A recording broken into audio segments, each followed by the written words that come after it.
안녕 친구들! 이번 영상은 무궁무진 한국사의 16편 호족에 맞선 고려개혁의 왕 광종의 두 번째 시간이야. 지난 시간에 배운 내용들 모두 기억하고 있지? 우리는 광종이 고려시대에서 왜 중요한 왕인지 알아보고 있어.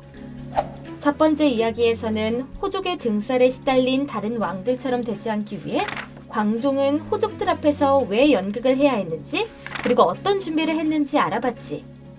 두 번째 이야기에서는 드디어 광종이 호족들의 힘을 누르기 위해 노비안건법이라는 제도를 실시한 이유를 알아보았어. 그럼 이제 세 번째 이야기로 넘어가 볼까? 광종의 세 번째 이야기. 과거제. 우리나라 역사상 처음으로 일반 백성들도 시험을 보게 된 것이 고려 광종 때였어. 시험을 만든 사람이 광종이라니 갑자기 미워진다고? 사실 광종이 과거제라는 시험을 만든 것에는 깊은 뜻이 있었어. 그는 왜 과거제라는 시험을 만든 것인지 지금부터 알아볼까? 됐다. 공부했던 게 생각이 안 나네. 커닝하다가 걸리면 탈락이야. 알았지? 과거제의 탄생을 알기 위해서는 먼저 쌍기라는 사람에 대해 알아야 해. 광종이 고려의 왕으로 있을 때 중국은 후주라는 나라가 지배를 하고 있었어. 고려는 후주랑 사이좋게 지내며 정기적으로 사신을 보내면서 교류하고 있었지. 사신은 나라를 대표하여 방문하는 신하를 말해. 여느 때처럼 후주의 사신이 고려에 와서 머물고 있었는데 사신 중 한 명이 갑자기 병에 걸리고 만 거야. 그 사람이 바로 쌍기였어. 아이고 죽겠네. 집 떠나서 병까지 걸리다니. 다른 사신들의 일이 끝날 때까지도 쌍기의 병은 낫지 않았어. 먼 길을 여행할 수 없던 쌍기는 어쩔 수 없이 고려에 머물게 되었지. 알겠네. 곧 따라가겠네. 광종은 이 소식을 듣고 쌍기를 꼭 만나고 싶어 했어. 그는 왜 쌍기를 만나고 싶어 했던 걸까? 쌍기의 병이 나아지자 광종은 쌍기를 궁으로 불렀어. 그리고 쌍기에게 고려에 머물며 자신을 도와달라고 부탁했지. 광종은 호족들을 힘으로 누르기 위해서는 중국의 선진적인 제도를 받아들일 필요가 있다고 생각한 거야. 나를 좀 도와주시게나. 자네의 도움이 꼭 필요하네. 갑작스러운 제안에 쌍기는 당황했지만 광종의 진심 어린 거듭된 부탁에 끝내 승낙하게 되었어. 왕께서 직접 이러시니 마음이 흔들리네.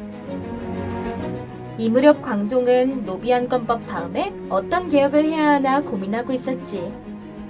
이때 쌍기가 제안을 했어. 바로 당나라 때부터 시작된 과거제를 고려에도 들여오자는 것이었지. 시험을 봐서 똑똑한 사람들을 관리로 뽑자는 거였어. 시험을 잘 보면 일반 백성들도 누구나 관리가 될 수 있게 하는 거야. 이 말은 고려를 능력 중심의 사회로 바꾼다는 것이었지. 시험 잘 보면 나처럼 멋진 관리가 될 수 있다 해. 폐하, 능력 있는 인재를 얻기 위해 중국처럼 과거제를 시작하시지요. 호족의 특권을 없애는 좋은 방법이 되겠군. 이 소식에 호족들은 놀라 반대했지만 광종은 물러설 마음이 없었어. 노비안건법 이후 이제 호족의 힘이 예전 같지 않았거든. 이때부터 광종은 과거를 실시해 많은 인재를 뽑았어. 힘없는 집안 출신들에게 관리가 될 수 있는 기회를 주자 그들은 오직 자기를 뽑아준 왕에게만 충성을 다했지. 이번에도 좋은 인재들이 꽤 많습니다. 이제 세상은 똑똑한 관리가 이끌어가야 할 것이야. 오로지 폐하를 위해 충성을 바치겠나이다. 과거제가 시작된 후 호족들의 힘은 더욱 약해졌어. 이제 고려의 조정에는 호족의 가문이 아닌 학문과 법을 중요하게 여기는 관리들로 채워지기 시작한 거야. 우리 호족이 살 곳이 점점 줄어드는군. 그런데 과거에서는 어떤 것을 시험을 봤는지 궁금하지? 주로 한문으로 글 쓰는 능력과 나라에 충성하고 예를 중요하게 여기는 유교에 대한 내용이 많았어. 그래서일까? 유교의 영향력은 점점 더 커지게 되었지. 중요한 것은 이때 생겨난 시험은 계속 유지되어 오늘날까지도 이어지게 되었다는 거야. 광종의 네 번째 이야기. 관복. 옷이 날개라는 말이 있어. 좋은 옷은 사람들에게 좋은 인상을 심어주곤 하지. 고려시대의 광종은 관리들의 옷에 대해 아무 옷이나 입지 못하게 했어. 정해준 것만 입어야 했지. 광종은 왜 이런 결정을 했을까? 이제 정해준 옷만 입어. 저도 갈아입어야 되나요? 최근에 비싼 명품을 맞췄는데 이제는 못 입게 되었네. 후삼국 시대가 끝나고 고려로 통일이 되자 호족들은 권력을 얻기 위해 서로를 견제하기에 바빴어. 하지만 광종이 강하게 개혁을 하자 호족들끼리 서로 똘똘 뭉치기 시작했지. 잘못하면 왕의 힘에 눌려 호족들의 앞날이 어떻게 될지 모른다는 두려움 때문이었어. 광종은 호족들이 뭉치지 못하게 또 다른 비장의 무기를 꺼냈어. 또 호족들끼리 뭉쳐서 쑥덕거리는군. 저들을 갈라놓아야겠어. 먼저 한 가지 이야기를 해줄게. 평소에 사이좋게 지내던 친구들이 시험을 봤는데 누구는 1등을 하고 누구는 꼴찌를 하면 기분이 어떨까? 분명히 꼴찌란 친구는 기분이 나쁠 거야. 그리고 선생님이 1등과 꼴찌를 차별한다면 더욱 기분이 나쁘겠지. 이러다 보면 서로 친했던 친구였지만 어느덧 시간이 지나면서 사이가 멀어질 수 있겠지? 바로 시험 성적으로 서로 경쟁을 시켰기 때문에 생겨난 결과였어. 와, 내가 1등이다. 길동이는 1등인데 나는 이번에도 떨어졌네. 마찬가지로 광종은 호족들끼리 경쟁을 시키고 순서를 정하는 일을 하였어. 과거 시험의 성적으로 관직을 나누어 주기 시작한 거야. 돈 많고 힘센 호족이라도 시험 성적이 낮으면 좋은 관직을 얻을 수 없게 만들었지. 이렇게 호족들의 서열에도 점점 변화가 생기게 된 거야. 너에게 관직을 하사한다. 말 잘 들어라. 과거 시험을 잘 보니 관직도 좋은 자리를 받게 되네. 이제 저 녀석이 나보다 더 잘 나가다니 열받네. 여기에 광종은 더 기가 막힌 방법을 생각했어. 바로 관직의 등급에 따라 관복의 색깔을 다르게 정한 거야. 관복은 관리들이 입는 옷을 말해.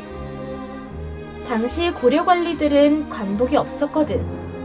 그래서 후백제 출신은 백제의 옷을, 신라 출신 관리는 신라 시대의 관복을 그대로 입고 있었어. 어떤 관리는 왕보다 더 화려한 옷을 입기도 했지. 이제 광종의 결정으로 관리들은 등급에 따라 정해진 색깔의 관복을 입기 시작했어. 제일 높은 등급의 관리가 입었던 자주색을 시작으로 붉은색, 주황색, 연두색 등으로 나누어 관복을 입었지. 이제 좀 서열이 잡힌 것 같군. 그러자 관복 색깔만 봐도 서로의 등급을 알 수 있게 되었어. 지위가 높고 낮은 것은 확실해지면서 서로 친했던 호족들끼리도 시기와 질투가 싹이 트고 서로 멀어지기 시작했지. 광종의 전략은 또다시 대성공을 거둔 거야. 어때? 광종은 정말 똑똑한 것 같지 않니? 광종의 5번째 이야기. 숙청. 숙청이라는 말이 좀 어렵지? 숙청은 반대편에 있는 사람들을 제거하는 것을 말해. 알고 나니 좀 무서운 말이지?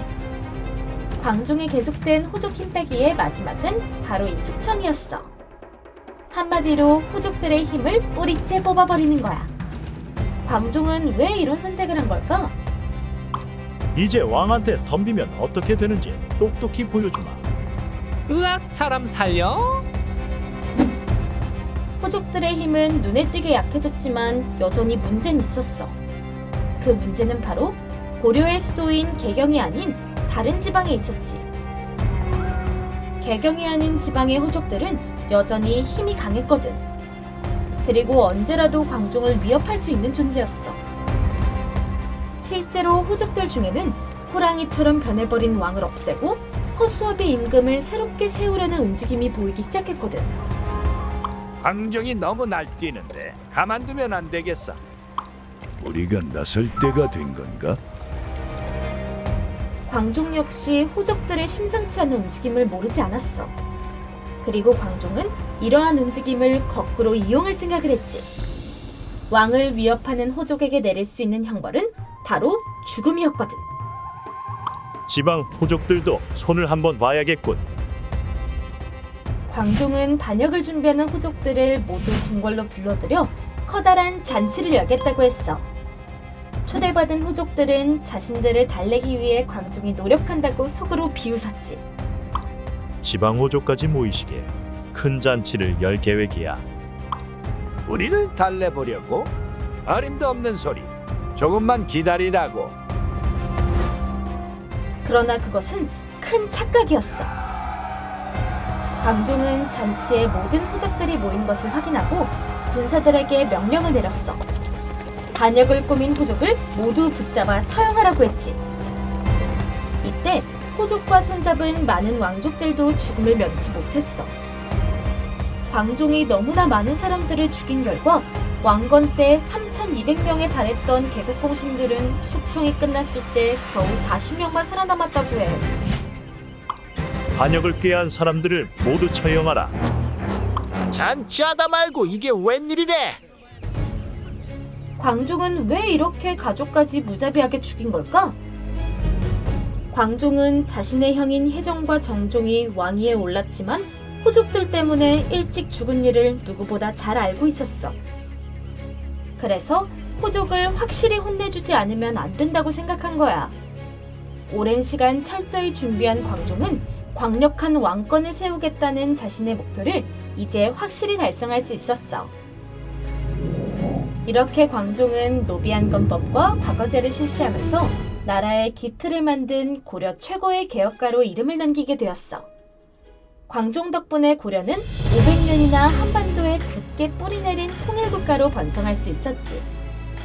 이후 고려는 정치, 경제, 문화 등 모든 면에서 발전할 수 있었어. 어때?